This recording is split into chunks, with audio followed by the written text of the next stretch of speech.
Good morning students. आज के lecture में हम अपना चैप्टर स्टार्ट करेंगे नेक्स्ट, जो कि चैप्टर 6 प्लास्टिक। ये आपका सेकंड लास्ट चैप्टर है सिलेबस का। तो बेसिकली प्लास्टिक की बात करें तो अब तक हमने जो चैप्टर पढ़ा है वो मेटल्स का पढ़ा है, जिसमें मेटल आपके फेरस और नॉन फेरस थे। मेटल की कुछ प्रॉपर्टीज़ थी, उनको एनहेंस करने के लिए हमने उनको एलोइंग एलिमेंट मिलाए। उसके अलावा उनको उनके साथ हीट ट्रीटमेंट मेथड किया। तो ये सारा प्रोसेस हमने इसलिए किए थे ताकि हमें एक ऐसा मटेरियल मिल जाए जिसके अंदर वो प्रॉपर्टी हो जो हमें चाहिए हो। जैसे कि हमें अगर कोरोजन से लड़ने वाली प्रॉपर्टी चाहिए हो तो हम क्रोमियम मिलाते थे, ठीक है। अगर हमें स्ट्रेंथ चाहिए होती है तो हीट ट्रीटमेंट के हिसाब से हम उसको यूजुअली बहुत फास्ट रेट पे ठंडा करते थे, ठीक है। बट कुछ चीज़ें हैं जो मेटल के अंदर 100% ख़त्म नहीं कर सकते, जैसे कि कोरोजन। हम उसमें क्रोमियम मिला के कोरोजन रेजिस्टेंस प्रॉपर्टी ज़रूर बढ़ा सकते हैं, बट उसकी वो कोरोजन प्रॉपर्टी को कभी हम ख़त्म नहीं कर सकते, ज़ीरो नहीं कर सकते। सेम उसी तरीके से अगर हम बात करें वेट की, तो हम मेटल के वेट का भी एक फैक्टर है जो कि हमारे लिए थोड़ा सा नुकसानदायक है। वहीं आपके पास आता है प्लास्टिक, क्योंकि प्लास्टिक पे जंग नहीं लगता, प्लास्टिक कोरोड नहीं होगा। और सबसे बड़ी बात, जो प्लास्टिक है वो मेटल के मुकाबले बहुत हल्का होता है। तो इसीलिए हम ऐसी जगह जहां हम मेटल को रिप्लेस कर सके,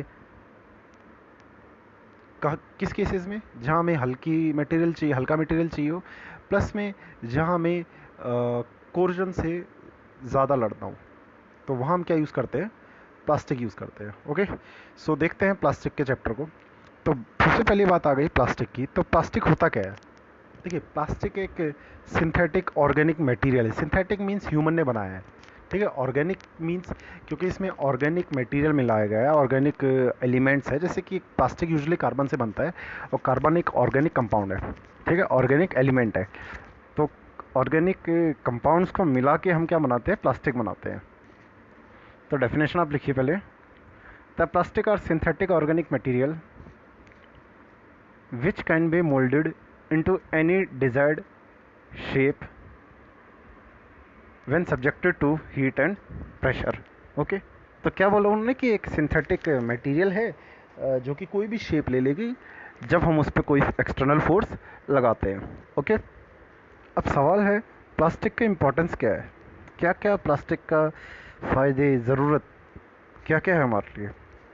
तो अगर इसके इम्पोर्टेंस की बात करूं, तो जैसा कि हमें पता है कि मेटल्स हमारे बहुत हैवी होते हैं, तो हम बहुत सी जगह मेटल्स यूज़ नहीं कर सकते। जैसे कि अगर बात करें, प्लास्टिक्स आप यूज़ करते हो चेयर के लिए, तो अगर आप चेयर मेटल की बनाओ या लोहे की बनाओ, स्टील की, तो उससे चेयर बहुत हैवी होगी, ठीक है। तो एक जगह से दूसरी जगह चेयर को ले जाना हमारे लिए थोड़ा सा मुश्किल हो जाता है। इसीलिए जहाँ हमें वेट को कम करना हो या स्ट्रेंथ चाहिए हो नॉर्म बराबर, तो वहाँ हम क्या यूज़ करते हैं, प्लास्टिक यूज़ करते हैं। दूसरा, ऐसी जगह जहाँ हम, एक और एग्जांपल वेट का मेरे को याद आ गया, ऑटोमोबाइल का। आपके ऑटोमोबाइल में अगर पूरे तरीके से मेटल से बना हुआ हो तो उसका वेट बहुत ज़्यादा होता है।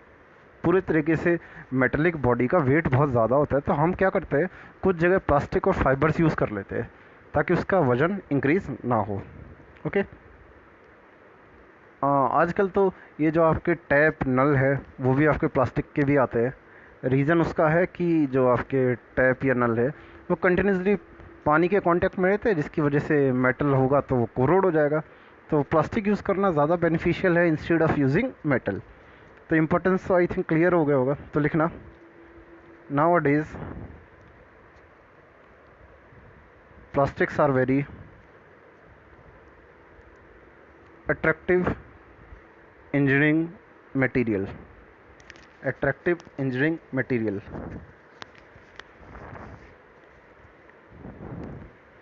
They are used for making safety glasses,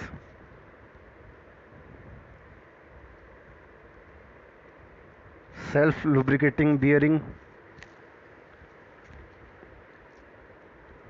electrical appliance,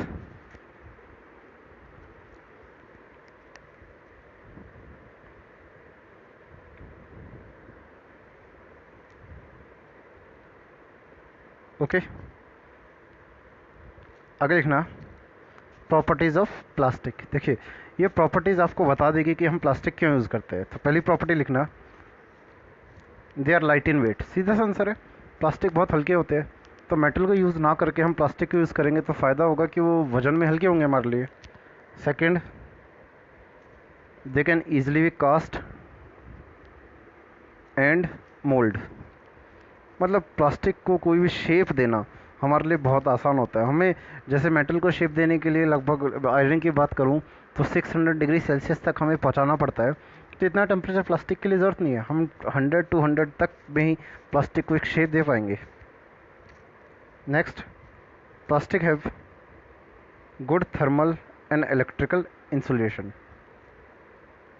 ठीक है, आपको पता ही होगा गुड कंडक्टर ऑफ, वो बैड कंडक्टर ऑफ इलेक्ट्रिसिटी है ना। तो बैड कंडक्टर ऑफ इलेक्ट्रिसिटी है और थर्मल कंडक्टिविटी भी इसकी अच्छी है, अपने अंदर से हीट को जल्दी जल्दी बाहर रिलीज़ कर देता है। नेक्स्ट रखना, they are highly resistance to, they are highly resistance to corrosion.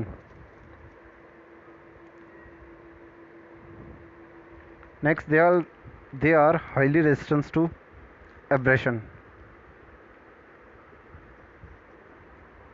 Okay और आपको पता होगा जो भी मटेरियल एब्रेसिव चीज़ों को रेजिस्ट करता है, एब्रेशन को रेजिस्ट करता है, वो क्या होता है, हार्ड होता है।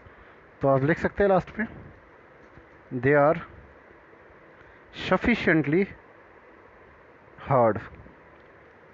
मतलब आप सोचिए प्लास्टिक में हम चेयर यूज़ कर रहे हैं, चेयर पे हम बैठते हैं, उसके ऊपर खड़े हो सकते हैं, उस पर हैवी ऑब्जेक्ट भी रख सकते हैं। ठीक है, मतलब एक पर्टिकुलर लिमिट तक। ओके, तो ये प्रॉपर्टीज़ है जिसकी वजह से हम प्लास्टिक को यूज़ कर रहे हैं। अब नेक्स्ट देखिए, क्लासिफिकेशन ऑफ प्लास्टिक। प्लास्टिक का क्लासिफिकेशन देखिए, प्लास्टिक को दो पार्ट में डिवाइड किया गया है।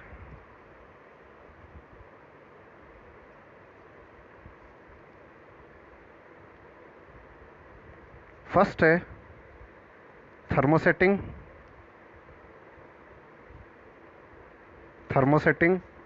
और सेकंड है थर्मोप्लास्टिक।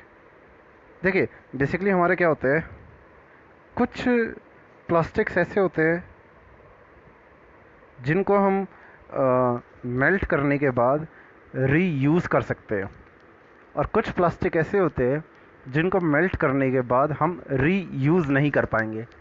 ठीक है, तो जिन प्लास्टिक को हम मेल्ट करें, ठीक है, और मेल्ट करने के बाद दूसरे शेप में वापस चेंज कर दें, उन प्लास्टिक को हम बोलते हैं थर्मोप्लास्टिक।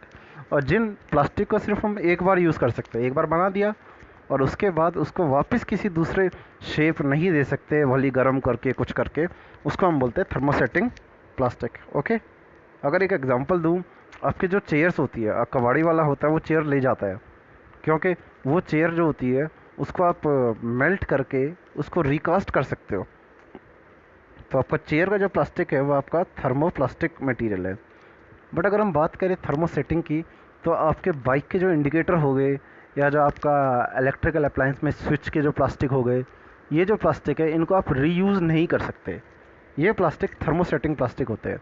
तो थर्मोसेटिंग प्लास्टिक कभी भी रीयूज़ नहीं होंगे। ओके, तो लिखिए आप थर्मोसेटिंग में, thermosetting plastic are those plastic which can formed into shape under heat and pressure. मतलब हीट और प्रेशर लगा के एक शेप दे देंगे, heat and pressure, and result in permanently hard product. ठीक है, तो हार्ड प्रोडक्ट बन जाएगा परमानेंटली, एक ही शेप एक बार ले लेगा, उसके बाद हम उसे फिर से यूज़ नहीं कर सकते। ओके, तो ये तो आपका थर्मोसेटिंग प्लास्टिक था। अब थर्मोसेटिंग के टाइप लिखिए। देखिए टाइप ऑफ थर्मोसेटिंग प्लास्टिक, हम कुछ टाइप लिखते हैं जिसके बारे में शायद आपको पता हो।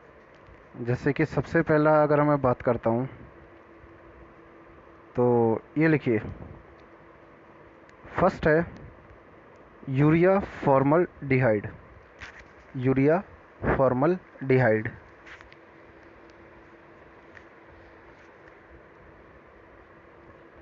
और सेकंड है आपका मेलामाइन फॉर्मल्डिहाइड। ठीक है, यूजुअली आपके ना ये जो फिनोलिक रेजिन होते हैं ये सारे के सारे थर्मोप्लास्टिक होते हैं, सॉरी थर्मोसेटिंग प्लास्टिक होते हैं। ठीक है, फिनोलिक, फिनोलिक मीन्स आपको बता देता हूँ, ये जो आपका बाइक का जो प्लास्टिक है इसको हम इंडिकेटर का जो प्लास्टिक है उसको हम बैकलाइट बोलते हैं। वो बैकलाइट एक फिनोलिक रेजिन से ही बना हुआ है, उसको हम रीयूज़ नहीं कर सकते, तो रीयूज़ नहीं करेंगे तो इसीलिए हम उसे क्या बोलते हैं, थर्मोसेटिंग प्लास्टिक। तो आप इसमें सबसे पहले तो हम बात करते हैं यूरिया फॉर्मल्डिहाइड की। तो लिखना, it is manufactured by heating urea and formaldehyde together. मतलब इसमें यूरिया को लेते हैं और फॉर्मल्डिहाइड, फॉर्मल्डिहाइड एक केमिकल कंपाउंड है, उसको लेंगे और दोनों को हीट करते हैं। ओके, अब अगर मैं इसकी बात करूं, इसके यूजेस, लिखिए। डोमेस्टिक इलेक्ट्रिकल फिटिंग, घर में जो बिजली के इलेक्ट्रिकल में जो भी आपके प्लास्टिक यूज होते हैं स्विचेस के लिए, ठीक है, ये सारे प्लास्टिक इससे बनते हैं, यूरिया फॉर्मल्डिहाइड से। ठीक है, इलेक्ट्रिकल फिटिंग, और कौन कौन सा है, switch cover, plug, lamp socket.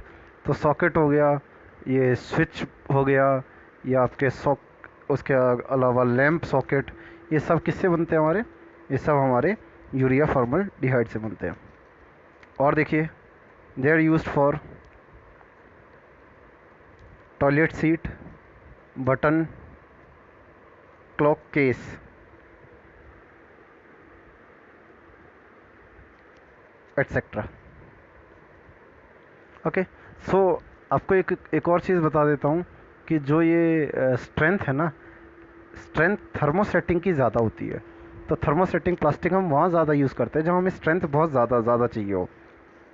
तो यूरिया फॉर्मल्डिहाइड के बारे में आपने देख लिया हो कि वहाँ जो प्लास्टिक यूज़ होता है उसकी स्ट्रेंथ ज़्यादा होती है। प्लस में हमारा उसे हम कहाँ यूज़ करते हैं, स्विचेस में।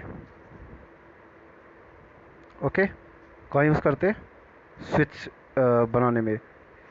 उसके अलावा प्लग, ये सारे हमारे किससे बनते हैं, यूरिया फॉर्मल्डिहाइड से।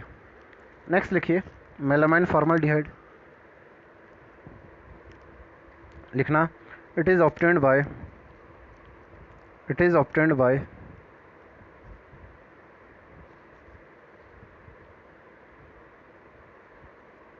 combination of calcium carbide, calcium carbide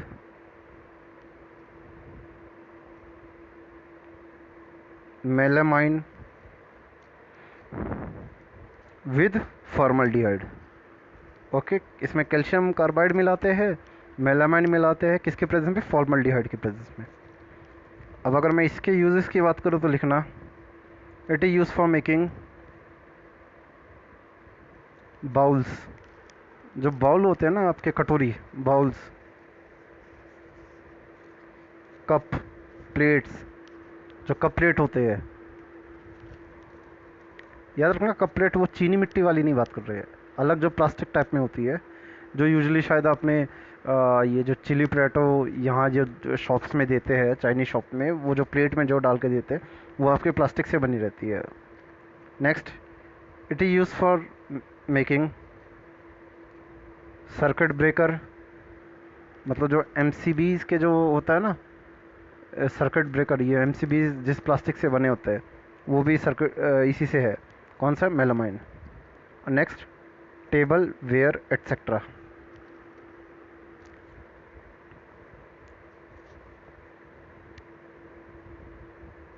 okay, next, ये तो था आपका थर्मोसेटिंग प्लास्टिक। नेक्स्ट आपका thermo plastic. Thermo plastic means ऐसा प्लास्टिक जो ख़राब होने के बाद, मतलब कुर्सी टूट जाए आपकी, उसको वापस मेल्ट करके हम रिकास्ट कर सकते हैं, ऐसे प्लास्टिक को थर्मो प्लास्टिक बोलते हैं। तो लिखना, the plastic which do not became hard with heat and pressure with heat and pressure and can be reused again and can be reused again.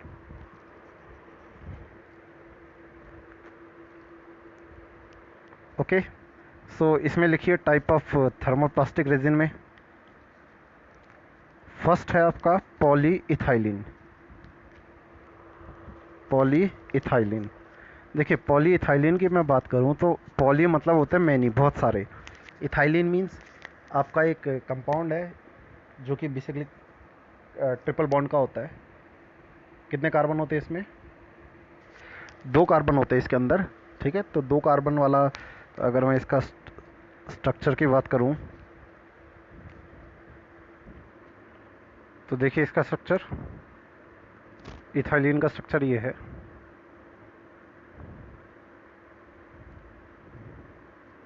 Okay, CH triple bond CH।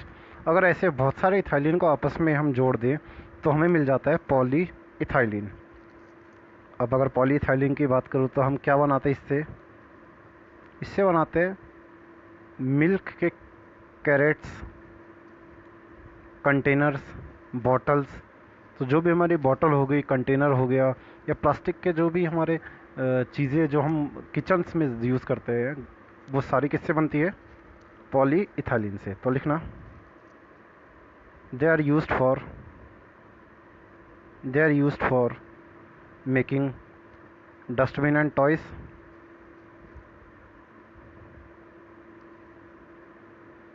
Container, bottle, etcetera.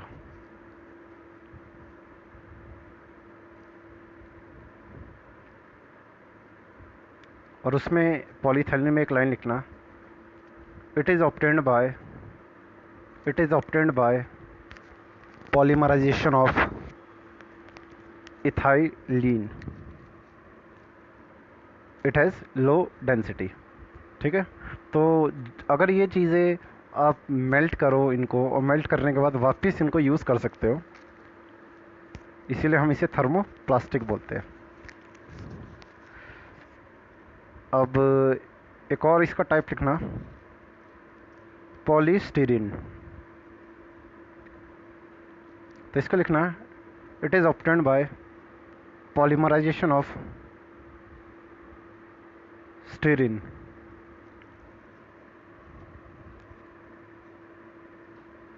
It is hard and brittle. अब लिखना इसके uses, used for making articles like toy, combs, कंगिया, refrigerator part, जो refrigerator के अंदर जो plastic होता है वो सब इसी से बनता है, बैटरी केस, और indoor lightning panel. Indoor lightning panel.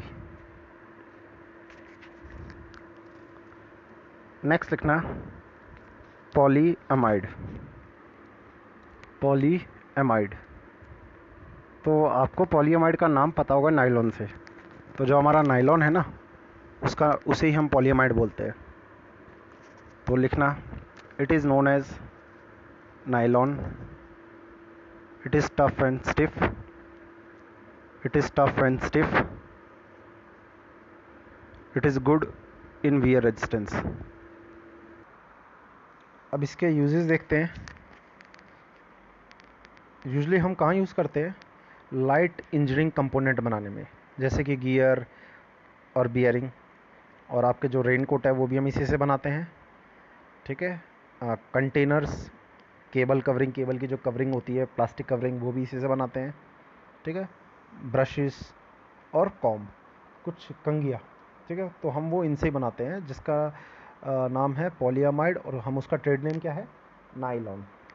Okay, तो यहाँ तक हमने क्या किया है कि थर्मोसेटिंग प्लास्टिक कौन सा है और थर्मो प्लास्टिक कौन सा प्लास्टिक है।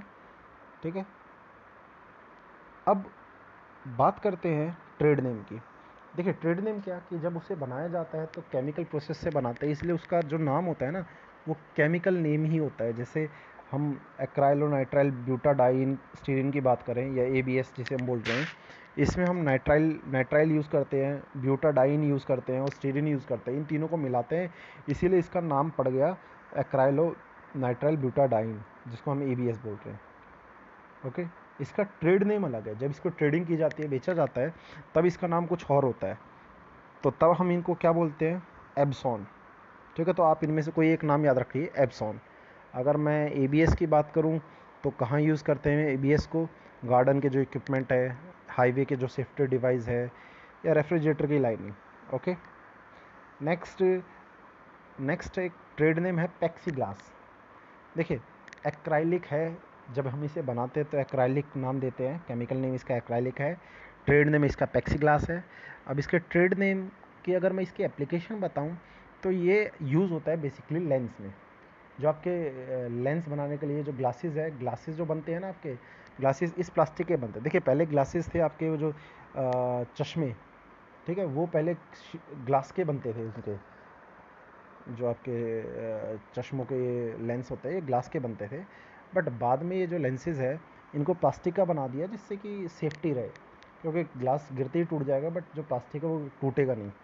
तो उसके लिए हम किस प्लास्टिक का यूज़ करते हैं, उसका नाम है एक्राइलिक, और उसका ट्रेड नेम क्या है, पेक्सी ग्लास। नेक्स्ट एक है फ्लोरोकार्बन। आपको इसका नेम तो पता नहीं होगा, बट ट्रेड नेम ज़रूर पता होगा, टेफ्लॉन। टेफ्लॉन कोटिंग के बारे में सुना होगा आपने, कि बाइक के ऊपर की जाती है। क्यों की जाती है, क्योंकि एंटी कोरोसिव है, दूसरा शाइनिंग भी मिलती है, और टेम्परेचर को, हाई टेम्परेचर को रेजिस्ट कर पाती है। ठीक है, अगला हम बात करते हैं नायलॉन। नायलॉन एक वो मटेरियल अभी हमने पढ़ा है। अगर मैं ट्रेड नेम की बात करूँ तो इसका ट्रेड नेम है प्लेस्कॉन। ओके, और एप्लीकेशन तो अभी हमने पढ़ी है नायलॉन की, बियरिंग, गियर, कैम, ठीक है, बुशिंग, ये सब हमारे नायलॉन की एप्लीकेशन है। अगला एक आपको इसका पता होना चाहिए, जो कि है फिनोलिक। अभी हमने थर्मोसेटिंग के दो पढ़े हैं ना, यूरिया, फॉर्मल्डिहाइड, ठीक है, तो ये किसके थे, फिनोलिक के एग्जाम्पल थे।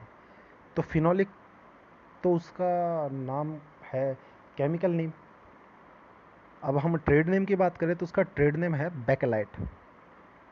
Okay, bakelite. एप्लीकेशन तो आई थिंक पता ही है, कि motor housing, telephone, auto distribution और इलेक्ट्रिकल फिक्सचर्स, मीन्स जो बटन स्विचेस इलेक्ट्रिकल के जितने भी है वो सारे हम इससे बनाते हैं, बैकलाइट, जिनको फिनोलिक बोला जाता है। तो आपको इन पांचों के ट्रेड नेम पता होने चाहिए। ओके, सो आपको नाम और उसका ट्रेड नेम, जैसे डायरेक्टली पेपर में क्वेश्चन आएगा तो पूछ लेगा कि what is the trade name of phenolic, Bakelite. What is the trade name of epoxies, epoxon, इपॉन।